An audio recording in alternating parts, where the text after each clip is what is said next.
It's indeed exciting in the day and age in which we live to share together what our community really has been anticipating over many, many years. The excitement that's going on in the world around us, the fear and trepidation, you could say, in many ways, is something that the world is just terrified about. Yet at the same time, as Bible students, there is great excitement because we recognize that the Lord Jesus Christ is about to return to establish his kingdom upon this earth. Of course, we read in the book of Revelation, chapter 16, that before Armageddon takes place, he says in verse 15, "Behold, I come as a thief. Blessed is he that watcheth and keepeth his garments, lest he walk naked and they see his shame." And then, of course, he gathers them together to the place called in the Hebrew tongue Armageddon. So our Christadelphian community has been watching the development in Bible prophecy since the inception of that community, based on the warnings of Scripture. And when we look at these things, brothers and sisters, and we see these developments taking place, we have great comfort and great confidence in the word that's been given to us. Our confidence, of course, is rooted in the word itself. In this world we live in, this skeptical world full of atheism and humanism, we read in the words of Isaiah 46 and verse 9, "Remember the former things of old. I am God and there is none else. I am God and there is none like me." And he tells us, he declares the end from the beginning and from ancient times the things that are not yet done, saying, "My counsel shall stand and I will do all my pleasure." So in this age of disbelief, brothers and sisters and young people, we have the word of God laid out for us as that light that is able to give us light in a dark and degenerate age.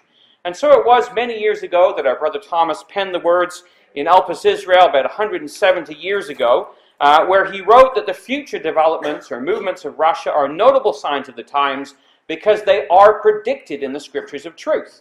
The Russian autocracy in its plenitude and on the verge of dissolution is the image of Nebuchadnezzar standing upon the mountains of Israel, ready to be smitten by the stone. When Russia makes its grand move for the building up of its image empire, then let the reader know that the end of all things as at present constituted is at hand. The long-expected but stealthy advent of the King of Israel will be on the eve of becoming a fact, and salvation will be to those who not only looked for it, but have trimmed their lamps by believing the gospel of the kingdom unto the obedience of faith and the perfection thereof in fruits meet for repentance. And that's why we come together, brothers and sisters, to look at the Word of God and to look at prophecy and to look at what our brethren wrote many years ago, because it's there to exhort us not just to predict the future, but to change our lives accordingly. And we think of what our brethren looked into many years ago, and they put together the maps that they would sort of line out. The map is the map of the world, but they superimposed over that by looking at history and looking at different historians where the different nations would be that were spoken of in the book of Ezekiel and chapter 38. It's not our subject to get into that and to try and prove that. There are many sources that we could look at, but the fact is that that's what our brothers and sisters anticipated was a scene similar to this.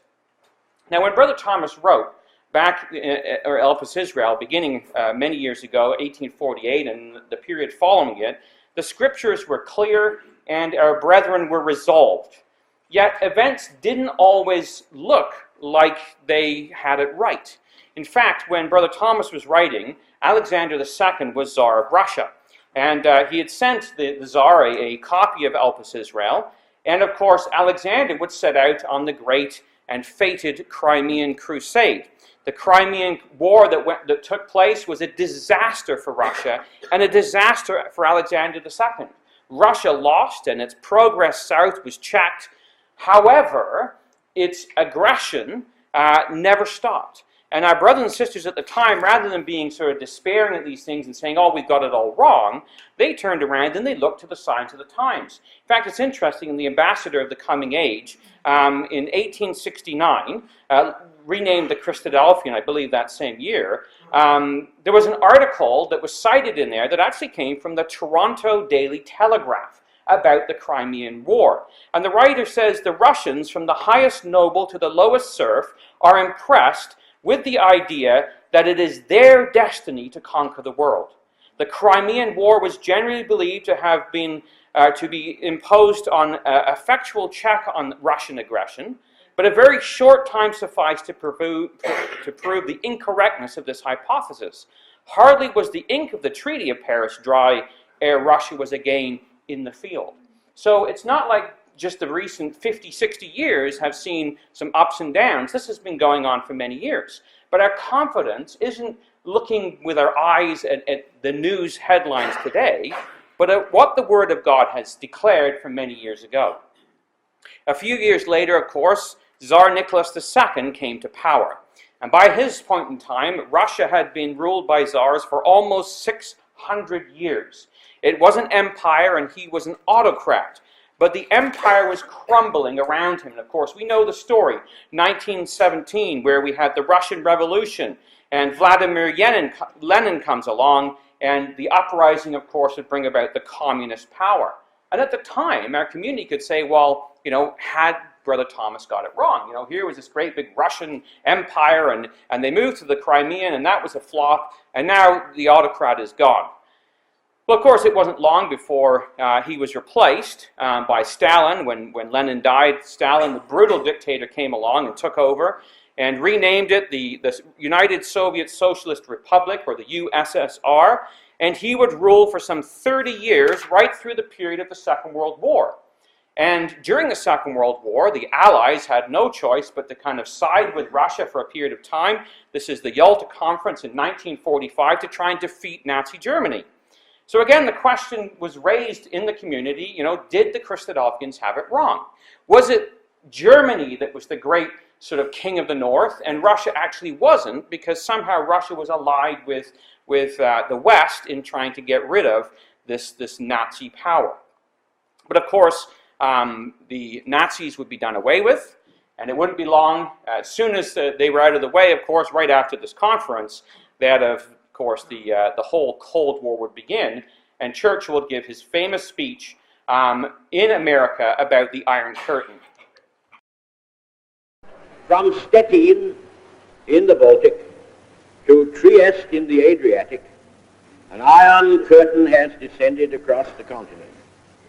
Behind that line lie all the capitals of the ancient states of Central and Eastern Europe: Warsaw, Berlin, Prague, Vienna, Budapest, Belgrade, Bucharest, and Sofia. All these famous cities and the populations around them lie in what I must call the Soviet sphere. And so it was, of course, that great Iron Curtain descended, and the Cold War would grip Europe for many years. And of course, North America would be brought into that as well. And I can remember growing up in high school. We lived in Prince George at the time, which was part of the DEW line, the Distant Early Warning line. And we would have all the drills that you would have basically about the, well, actually it was in Kamloops where we had the drills, but this Cold War that was coming. But we lived, or this nuclear war that was coming, we lived under the fear of that. At the end of this period of time, though, of the Cold War, once basically things began to fizzle out, Russia began to really struggle. And its whole idea of how to organize itself kind of brought it to its knees. And people began to see Russia as perhaps more of a sleeping bear than they did the great sort of aggressive bear that was expected by our brothers and sisters. So Russia was sleeping away. And people were wondering, well, is it really going to come about the way that brothers and sisters have described it and have looked for it many years ago? But the words of the Scripture, again, are true. Ezekiel chapter 38 tells us in the 4th verse that there would be a temporary arrest of the progress of this great king of the north. We read, "I will turn thee back," in verse 4. And it's after that he puts hooks in his jaws and brings him forth, and his army and his horsemen. But there's this temporary arrest of the progress of Gog. And of course that took place back in the time period of Gorbachev. He came to power in 1985 and ruled through to 1991.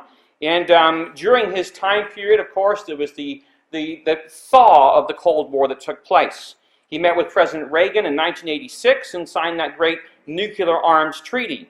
And then he met with British Prime Minister Margaret Thatcher, and after that meeting, Russia began to, or the Soviet Union began to withdraw its troops from Afghanistan. Then in 1989, he met with the Pope, And then everything seemed to go south after that, because the movement for solidarity had been going on really since 1981 or thereabouts. And Russia, in its Warsaw Pact between the Don and the Danube, that area that we would call Eastern Europe years ago, basically began to collapse. And it wasn't long until the Berlin Wall came down in 1989, and then finally in 1991, the whole of the Soviet Union passed into history. And of course, at that point in time, we had other players come onto the scene. Gorbachev, his right-hand man, was a man named Yeltsin, who didn't take too long to see his opportunity and push Gorbachev out of the way, and he resigned on December 25th, 1991. Yeltsin took over and would preside over Russia, basically, during a very turbulent time. The economy collapsed, oil prices were super low, and Russia, again, was written off by many as being sort of done. Well, Yeltsin lasted for a decade, or thereabouts, and in 1999, he was pushed aside by somebody close to him, Vladimir Putin, somebody that was a nobody. He didn't really even have a party. And so people pointed this out. Well, he's not even a member of a party. So they quickly invented a party, appointed him as head of it. He ran in the election and won. And somehow he just came out of what appeared to be nowhere. And he would work to restore Russia's economy, turn Russia into an energy superpower, and use the income to help fund the rebuilding of Russia's military reforms. And it was during his first tenure that the Chechen War happened, and we saw that the gas being turned off in Eastern Europe as they wielded their might. Well, it wasn't long before Putin had run out of his 10 years in office, and along came Dmitry Medvedev. Many saw him as simply a puppet, somebody who was just, Putin behind the scene, pulling the strings. During his time, we had the Ossetia War, South Ossetia, Georgia. And of course, he changes the constitution to allow Putin to get back in and to sort of keep running all over again. And so it was in 2011 that the bear came back, so to speak. Putin came back and used those oil reserves and the money generated from them to really build up the military. And of course, in very recent years, we've seen the war in Ukraine and the annexing of Crimea. You see, brothers and sisters, this is what our brothers and sisters anticipated based on what the Bible had to say. Take a look at Joel chapter 3. See, Joel chapter 3 and Ezekiel chapter 38 both talk about this arrest, but then there is a preparation, there's a turning around that would take place. And in Joel chapter 3, and at the 4th verse, we read, "Prepare ye this among the Gentiles. Prepare war. Wake up the mighty men. Let all the men of war draw near. Let them come up." So there is this preparation, this waking up of the sleeping bears, so to speak, to bring them down to the Middle East. And that's exactly what we have seen taking place over the last few, year or so. This has been intensified. It's been going on for a while, but it certainly has intensified in the last little while. We read in February of last year, this is the Estonian Prime Minister.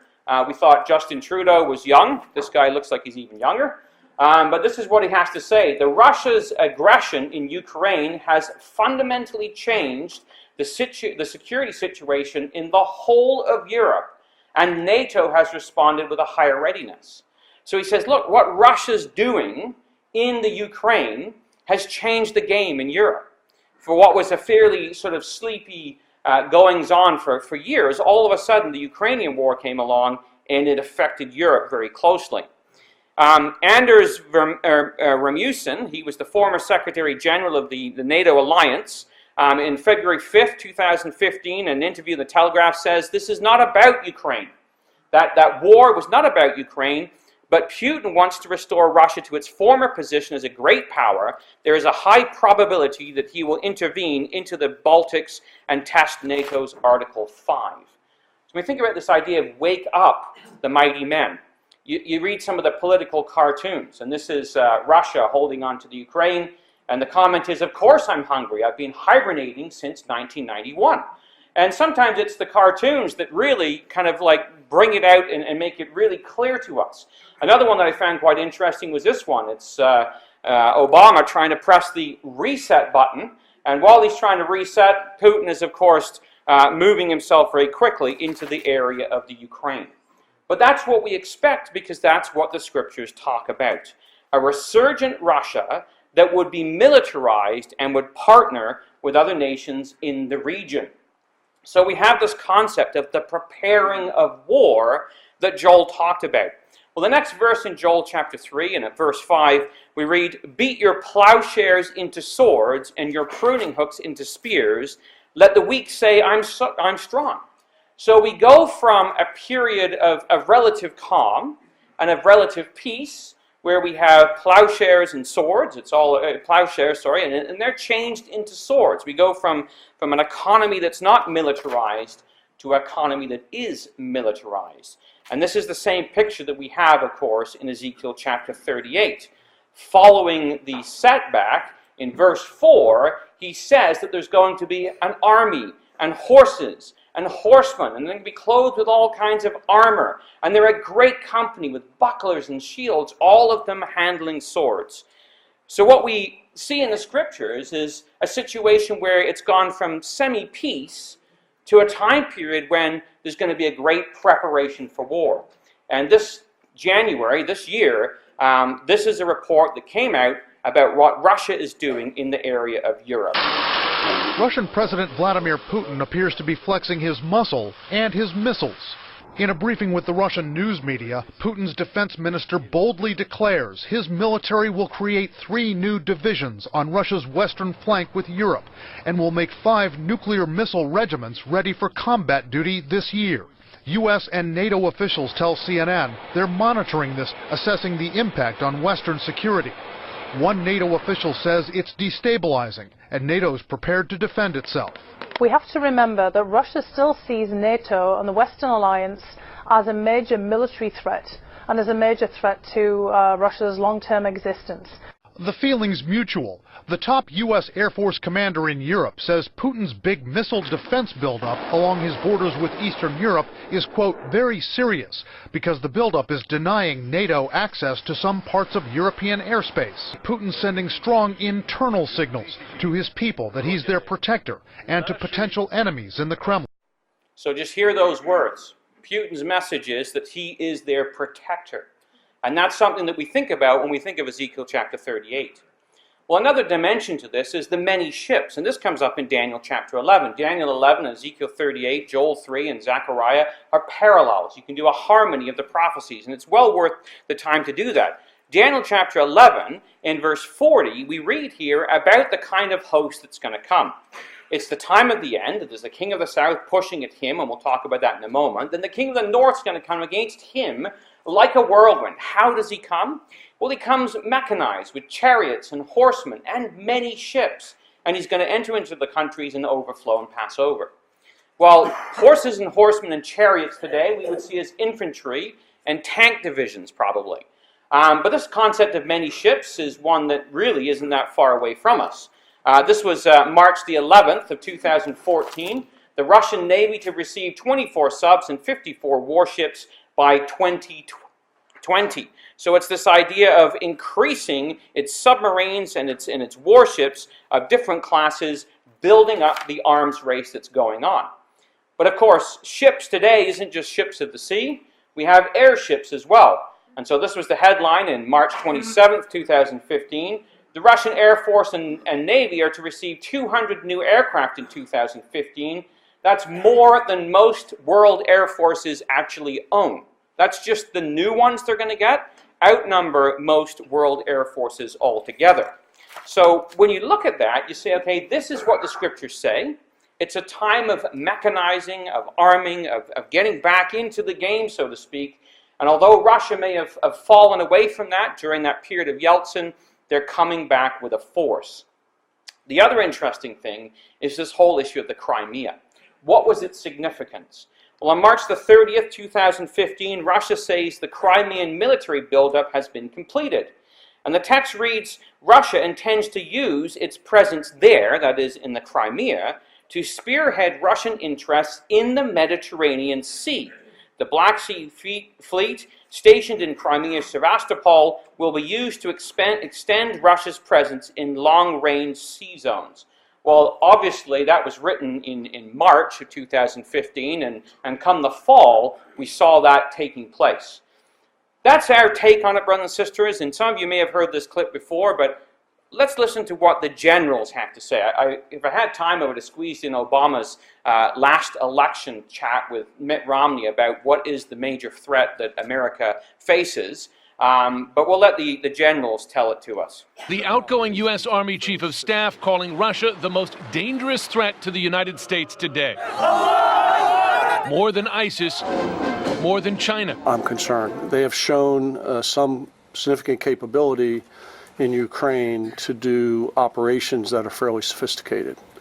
And so for me, I think we should pay a lot of attention, because a true deterrent is one where people are worried that if they do conduct operations, there will be some level of response. And I think we have to continue to improve what that level of response might look at so we can deter. Vladimir Putin's Russia behaves in many respects as in some respects, and in very important respects, as an antagonist. That is new. That is something, therefore, that we need to adjust to and counter. Russia poses existential threat to the United States by virtue simply of the size of the nuclear arsenal that it's had. If you want to talk about a nation that could pose an existential threat to the United States, I'd have to point to Russia. And if you look at their behavior, it's nothing short of alarming. I would put Russia right now, from a military perspective, as the #1 threat. The United States is concerned by reports that Russia may have deployed additional military personnel and aircraft to Syria, precisely because it's difficult to decipher their intentions. These steps could lead to greater loss of life. They could increase refugee flows and risk confrontation with the counter-ISIL coalition that's operating inside of Syria. So, brothers and sisters, that's what the generals in the USA have to say. Never mind what the chief has to say. This is what the guys who have to deal with it in the field have to say, and they are extremely concerned as what is taking place with Russia. Not so much Obama. And of course, this is picked up in many of the political cartoons. There's the cold warrior with his sanctions as he lobs them at the Russian bear, hoping that he's going to somehow control Russia. Another one, put it a little differently, where you have the Russian bear versus the American Care Bear was another one.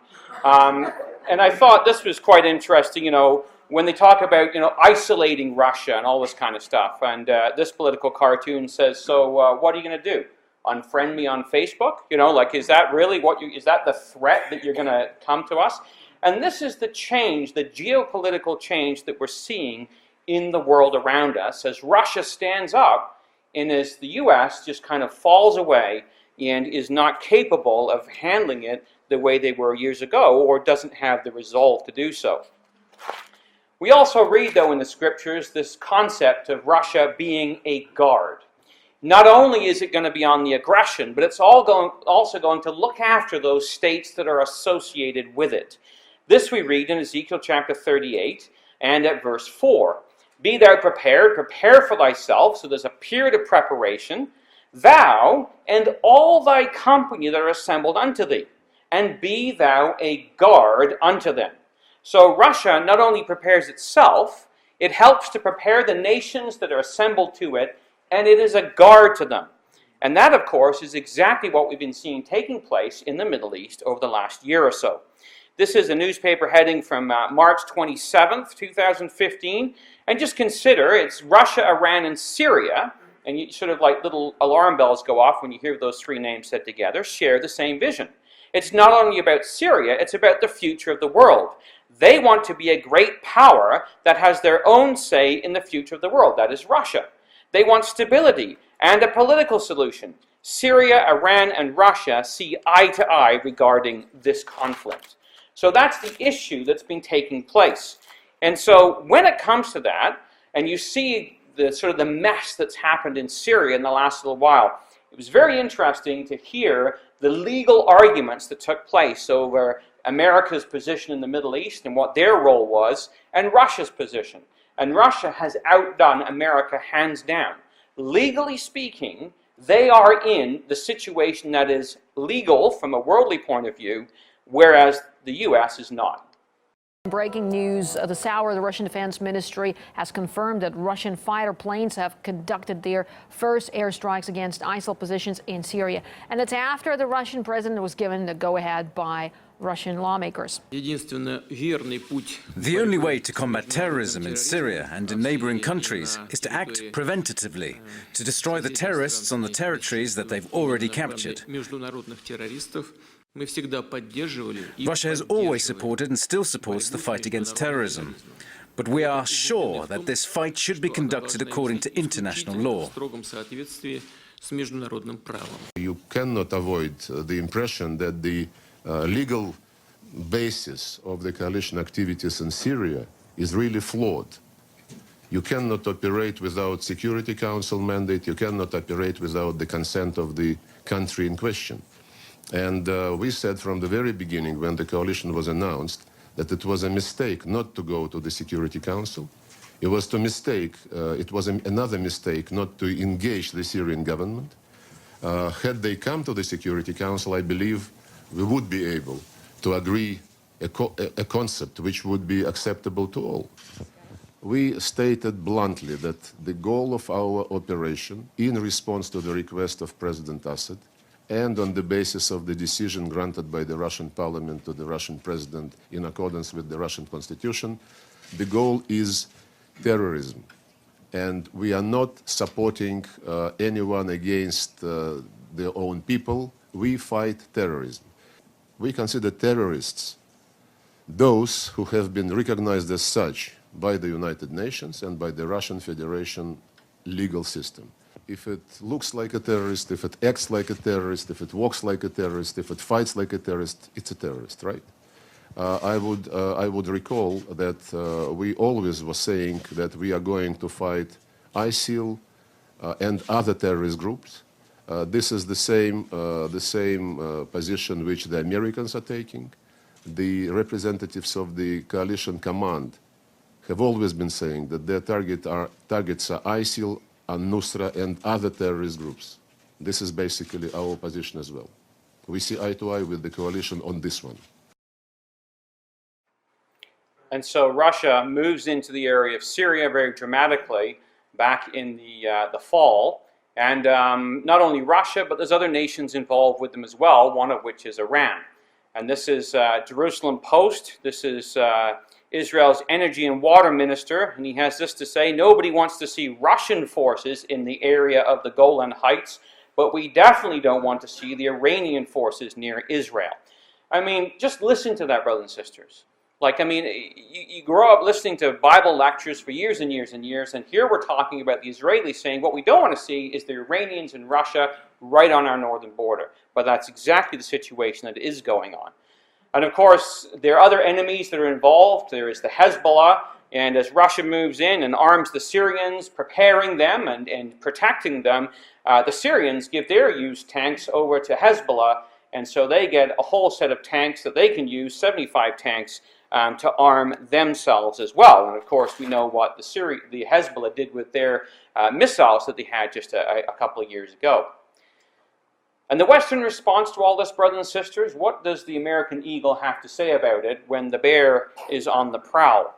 Well, it's interesting, when you look at what the Bible has to say, you begin to see echoes of this. Ezekiel chapter 38, we have there in verse 13 the response in the latter day in Armageddon, right? So this isn't today, it's just the pattern that we're seeing, or the resolve. Sheba and Dedan, verse 13, and the merchants of Tarshish with all the young lions thereof shall say, art thou come to take a spoil? Hast thou gathered thy company to take a prey?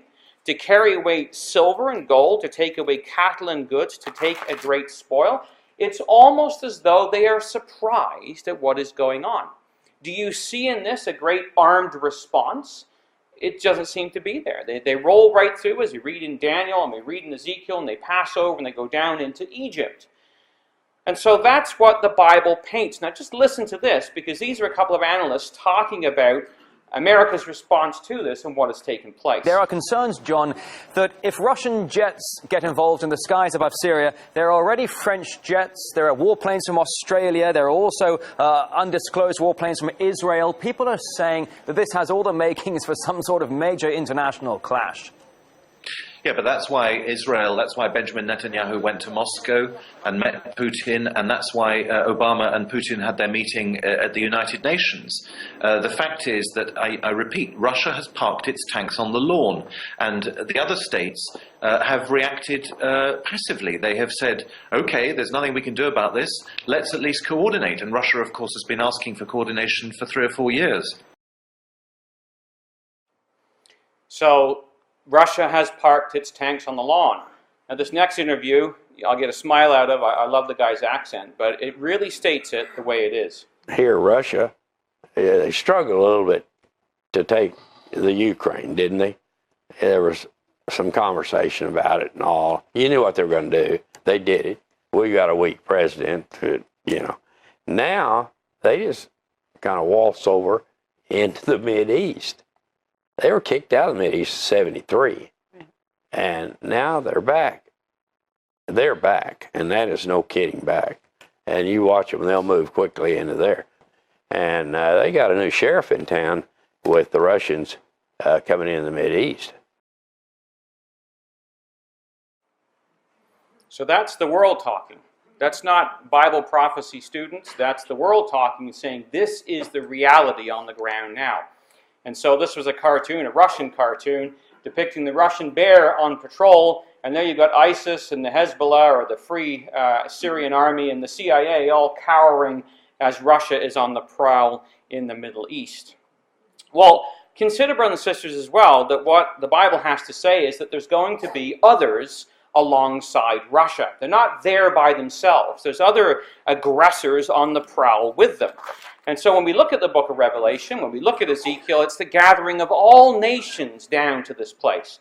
And Ezekiel 38 names them off for us. In verse 2, you have Gog of the land of Magog, the prince of Rosh, as the RSV puts it, Meshach and Tubal, and he's supposed to prophesy against them. And with them is Persia, Ethiopia, Libya, and down in verse 6 we have Gomer and Togarmah. So there are other nations that line up alongside Russia at this point in time. Well, some of them are easy to identify. Persia, until recently, it was the Shah of Persia, or the Shah of Iran. That is Iran. Ethiopia, perhaps a little bigger than it is today. And Libya, also a large area, but ones that are identifiable. But we also have Gomer in this group.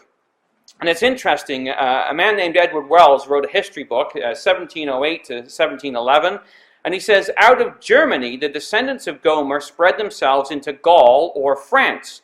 To prove this, Mr. Camden quotes the testimony of Josephus, where he says that those called by the Greeks Galatia, or Gauls, were originally called Gomerites, which word has been, or may be understood, either of the Asiatic Galatia, commonly called by us the Galatians, we had the letter to the Galatians in the area of Turkey, or the European Galatia, commonly called by us Gauls. And so he goes on. So he identifies France and Germany as this area of Gomer, and of course the Gomeric tribes which would migrate across Europe. So when we look at France, and we say, well, how do they figure into this whole scenario? Well, of course, following the Second World War and the fall of the Nazi Germany, the collaborating Vichy French, which went down with the Nazis, France came under the hegemony or the influence of the Western powers, and specifically America.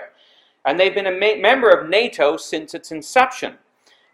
During the Cold War, though, Charles de Gaulle came along, and in 1958, he basically had them withdraw from the military pact of NATO, but then along came Sarkozy a few years back, and he brought them back in. So France has been sort of under this hegemony or influence of NATO. That is, of course, until a few months ago when everything went amok in France.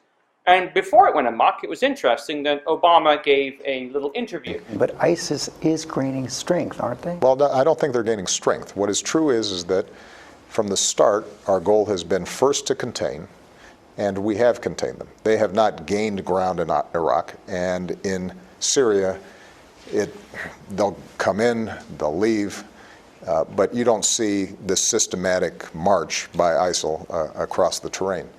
What we have not yet been able to do is to completely decapitate their command and control structures. We've made some progress in trying to reduce the flow of foreign fighters, and part of our goal has to be to recruit more effective Sunni partners in Iraq to really go on offense rather than simply engage in defense. So what do you think when you hear someone like Ben Carson get up in debate and say... So that was the day before, of course, what we're very familiar with now, and that is the Paris attack. Good evening. We start with the breaking news out of Paris and what, at least at this moment, looks to be a city under terror attack on several fronts. The reports have been coming in rapidly. We expect many details will change. But what we can piece together so far, the Associated Press reporting there have been 2 suicide attacks and 1 bombing outside a soccer stadium. There have also been shootings, and a large number of people have been taken hostage. French television citing police reporting as many as 60 people are dead. Tonight, France has closed its borders with the rest of Europe. We have extensive coverage. Let's start with Keir Simmons now on what we know at this hour. Chaos on the streets of Paris tonight, gunfire ringing out, and simultaneous reports of an explosion at a restaurant. Amid the confusion, there appeared to be 4 separate incidents. Reports of 100 people. And so, of course, immediately following that, Francois Hollande stated that France is at war. Friday's acts of war were decided and planned in Syria. He said they were organized in Belgium, perpetrated on our soil with French complicity, with one specific goal: to sow fear and to divide us. And so he committed his country to be at war with ISIS. Of course, we won't play you Obama's response to this, where he said it was kind of an unfortunate setback. I'd rather just play for you a little bit of an interview that took place right after that, because these are all the events that have just happened in the very recent time period, commenting on that and seeing what has taken place now to move France from being sort of the ally under the influence of America to sort of saying, well, if that's all America's going to do, we got to find somebody else to help us out. Joining us now, Fox News strategic analyst, Lieutenant Colonel Ralph Peters. Ralph, thanks for being with us. Let's turn first to what I really believe is a formidable, if not historic, geopolitical military maneuver by Vladimir Putin. He is attacking NATO politically. He has moved militarily against Ukraine and Crimea. He has positioned himself in such a way as to expand his influence throughout the Middle East and re-insinuate himself into the European discussion. Your thought? You just said it. I mean, Vladimir Putin, he may be vulgar, he may be crude, but he is brilliant. And Western elites just underestimate him consistently because he didn't go to the right prep school. But the Paris attacks, Lou, were a gift of Vladimir Putin. Notice right after that, he suddenly was able to come out and say, yes, it was a bomb that blew up our airliner. Before that, he was hesitant because it would have reflected on his Syria policy. After the Paris attacks, he could say, see, it's an attack on all civilization. We must stand together, solidarity. He also was brilliant with how he reached out to France quickly with serious military offers. Whereas the United States, we gave them some old targets that we were reluctant to hit because of collateral damage, etc. I mean, President Hollande of France asked the United States, he asked President Obama to help France. So let's all get on the team. And Obama's response was that dreadful presser Monday morning in Antalya, Turkey. What did Putin do? Putin has now sent in his strategic bombers, the Tu series bomber, Tupolev bombers. That's the equivalent of the U.S. sending in B-52s. Ralph, there is if you will, the optics of this. Hollande will be at the White House, but already he is shoulder to shoulder with Putin on attacking the Islamic State in Syria and for all the world. People have to be scratching their heads at how suddenly the president of France and the president of Russia seem far closer than certainly either with President Obama. Well, look, my sympathies were with President Hollande. If you're in a knife fight, who do you want to be on your team, a fighter or a faculty lounge philosopher like President Obama? I mean, it's a no-brainer. France has been attacked, and President Obama dismissed 500, almost 500 people killed or wounded in France, and Obama says it's a setback. John Kerry basically says, well, at least Charlie Hebdo attack was justified. I mean, this is offensive. We managed to insult the French. Vladimir Putin is helping them. This is, as you said, a tremendous geostrategic advance for Vladimir Putin. And, you know, who's going to pay? The Ukrainians. They're being forgotten. Everyone else that's Putin's victimized. And Putin is, as you and I have discussed, Lou, he is on his way to incredible influence in the Middle East of a scale Russia's never had, with this Shia Iranian empire being built out. And who are the losers? Ukrainians, Europeans, the Christians, who Obama apparently doesn't like, who are the true refugees. And you know who else? The United States of America and its citizens. And it's interesting, brothers and sisters, when you hear that they're just amazed at what's going on. And you look back to the Gulf War and to the 9/11 attack that took place. And you say, you know, there's America. George Bush ran on a platform of, we're going to isolate. We're going to pull out of the Middle East. And then the angels just step in and, oh, no, you're not. And all of a sudden, America's in with 2 feet. And Russia and France have sort of been sitting on different sides of the table for such a long period of time, all the way through this NATO alliance. And then all of a sudden, something like this takes place. America drops the ball and basically, as he says, insults them. And immediately, Russia picks that ball up and you see a Franco-Russian alliance taking place. Remember, brothers and sisters, that Brother Thomas, as we read at the beginning, said, when the image stands up at the latter day, you know, let the reader know. You know, when this building of this empire takes place, the reader has to know that the return of the Lord Jesus Christ is close. Well, we want to think about this because that empire, that image that stands upon the mountains of Israel, Ezekiel 38 and Daniel chapter 2, is broken in pieces together.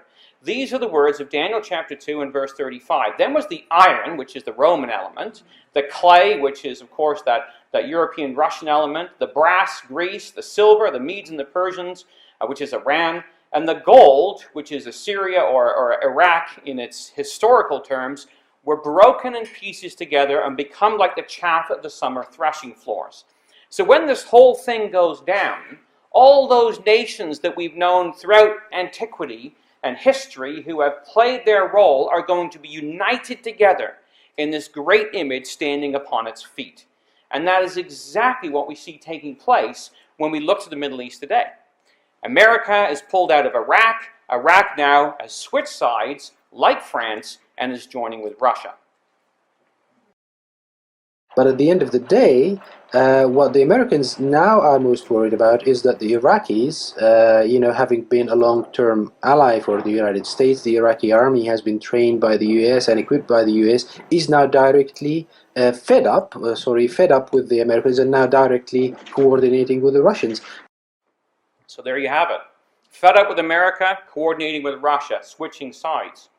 And it's interesting, the words of Scripture, Ezekiel 38 verse 5, we talked about this, Persia or Iran are going to be with them, along with Libya and others. And so that's exactly what we've seen taking place with this whole sanctions, no sanctions, nuclear deal, is that Iran has been sided with or protected by Russia, be thou a guard unto them, to make sure that they're intact and that they are able to, well, this is not the purpose perhaps of Russia, but they're able to fulfill the role assigned to them by the Scriptures in the latter day. Syrian President Bashar al-Assad now says his troops are advancing on almost all fronts because of Russian airstrikes that started nearly 2 months ago.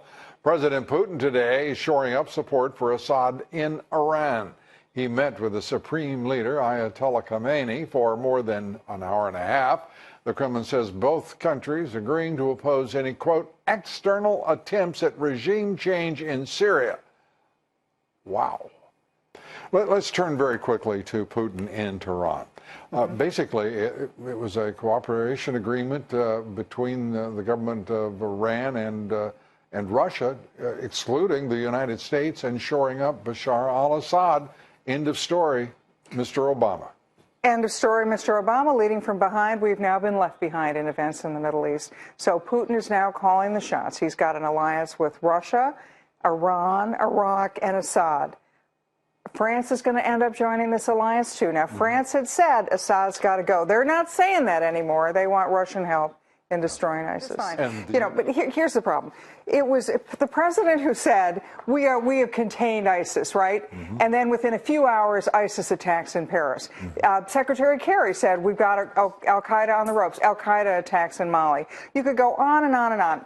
To the point where now the president says, look, ISIS, it's just a bunch of weirdo computer hackers in the granny's basement who are really good on social media, while the rest of Europe's on lockdown.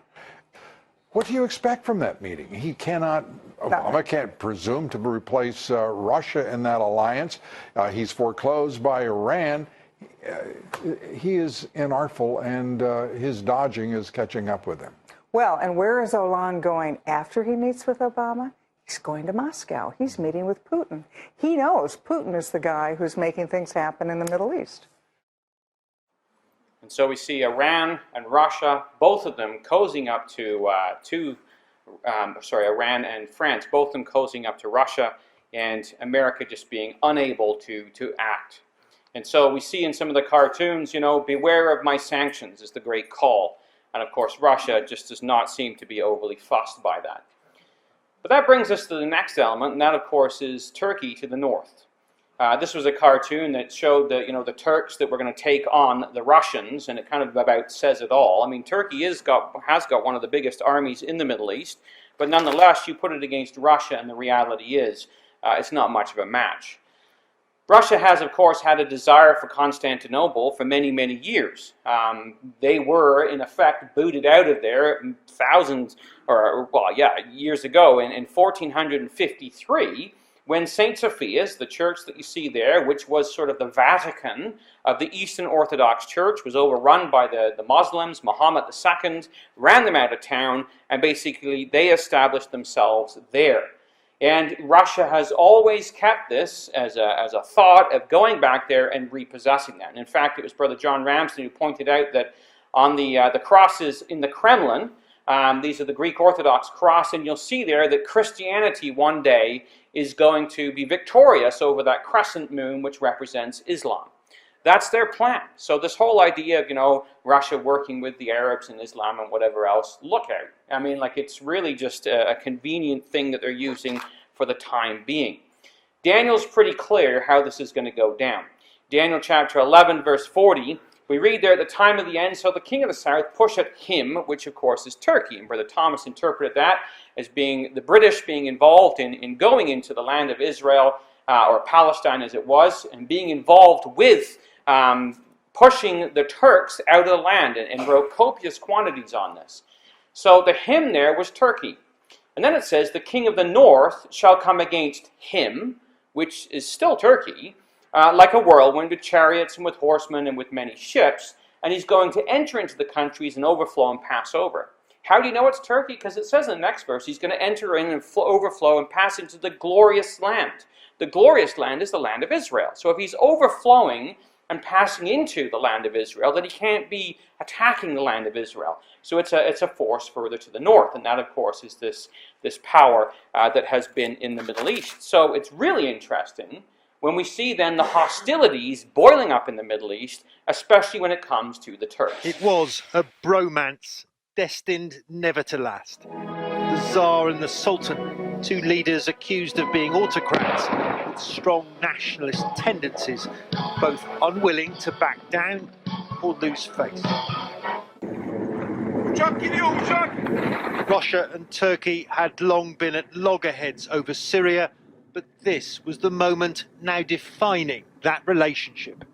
The shoot down of a Russian plane by Turkish interceptors, setting Putin and Erdogan on a collision course.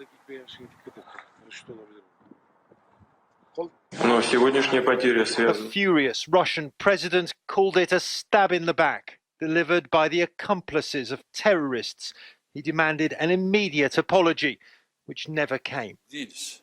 Instead, bristling at the Kremlin insults, the Turkish leader called for Russia to say sorry. It was, after all, Turkish airspace, he told CNN, that was violated. That apology was never going to happen either. And so just this last week then, while that's been going on for a few weeks now, or that's in November, what we find is that Russia is pushing ever closer against the borders of Turkey. Russia is about to build a new air base in Syria along the border with Turkey. Senior defense officials tell Fox News that Russian military personnel have been surveying an airfield in the city of Kamishli. The move follows a military buildup in Latakia last fall, where they built the first air base for the Russian jets. The potential base likely to inflame further tensions with NATO member Turkey that shot down a Russian warplane in November, an act that Putin described as, quote, a war crime. Well, first of all, the air base at Latakia is only able to handle about 30 to 35 aircraft. It's a very, very small air base. This new one is actually building on an older Syrian air base. It's going to be far more expensive, but a couple of points are important here, Lou. Number one is this new air base is in the part of Syria that's controlled by the Kurds. And secondly, it's right up against the Turkish border, about 20 miles from the Turkish border. So what this allows the Russians to do is, again, to poke a stick in the eye of the Turks to try to punish them for shooting down that Russian fighter plane, and also to expand their presence in Syria. Now, Russia today is an expanding power in the Middle East, and they're not going to stop anytime soon, Lou. Really, this isn't about Assad. I mean, Putin could care less about the future of Assad. This is about Putin. He will do what he wants to do. I don't think he's ever taken a course in finance, and I don't think he cares. His number one priority is to split NATO. Of course, Turkey is a member nation of NATO. His second ambition is to expand Russian presence in the Middle East, and the third objective is to feed this nationalistic nuttiness to the Russian people. And by this move, he's succeeding in doing all three, Lou. Conjecture, if you will, though, how likely it is with oil, upon which Russia is extraordinarily dependent, and much of the Middle East, they have a very common, strong interest there in raising prices. And conflict is one of the surest ways to do so. Absolutely. What is the likely conflict that would emerge that would achieve all that you've talked about here tonight, plus restore higher prices for crude oil? And your point about the price of oil is spot on. We just saw it go up 4% today. Putin, in order for his military to continue to modernize, needs oil at about $80 a barrel. He's got a long way to go, and until he reaches that $80 mark, he'll never be able to fully modernize his military. Isn't it strange, Lou, that America's greatest national security advantage in Europe and the Middle East is the price of oil? And so that's what's been rolling out over the last few weeks. I mean, my brother sent me a text from Saskatchewan showing that the price of gas there was 64 cents a liter the other day. And, you know, that's the situation. We haven't seen prices like that in decades. And so when you look at that, you say, okay, well, how is this going to affect Russia? Well, you learn the words of Ezekiel that he's going to put hooks in thy jaws, right? There's going to be a certain climate that's going to cause Russia to be brought into this conflict. I will put hooks in thy jaws, and I will bring thee forth, and all thine army and horses and horsemen, all of them clothed with all sorts of armor. Now, whether it is the economic situation that builds and builds that leads to that, we don't know. But what we do know is that all of these events are pushing the nations towards the Middle East and are certainly raising the temperature there. So this is just the other day. The Davos Economic Summit is going on, and this is from that summit. I don't think you can underestimate how bad the situation is in Russia right now. You've got oil well below any measure where the budget can survive, where the economy is doing well. And then you add on top of that, you have sanctions coming from the West. And so Russia is in what I would say is a real serious economic crisis. And what that does is it causes two things. It causes the Putin regime to create nationalism, to create a foreign enemy. And so you see Ukraine, you see Syria, and it creates repression inside of Russia. And so I would say that it's a very brittle and very unstable place right now. Because there are other issues going on, including the Middle East at the moment. So is there a possibility of thawing of relations with the West to come, do you think? I really don't think so. I mean, at this point in time, it's just going to get worse because it has nothing to do with. I mean, the West can have every intention they want. If the domestic political situation in Russia is that Putin needs a foreign enemy because people are hungry, he's going to create foreign enemies, and no matter whatever we want, if oil prices stay where they are, Putin's going to misbehave, and if Putin misbehaves, there's no way we can step back from sanctions. Well, the basic situation is they're running out of money. The Central Bank of Russia has, in theory, they claim about $360 billion. There are many people, experts, that say about 150 billion of that is not real money. So let's say that they have $200 billion, and they're burning through all sorts of money right now because of these low oil prices and because of the sanctions.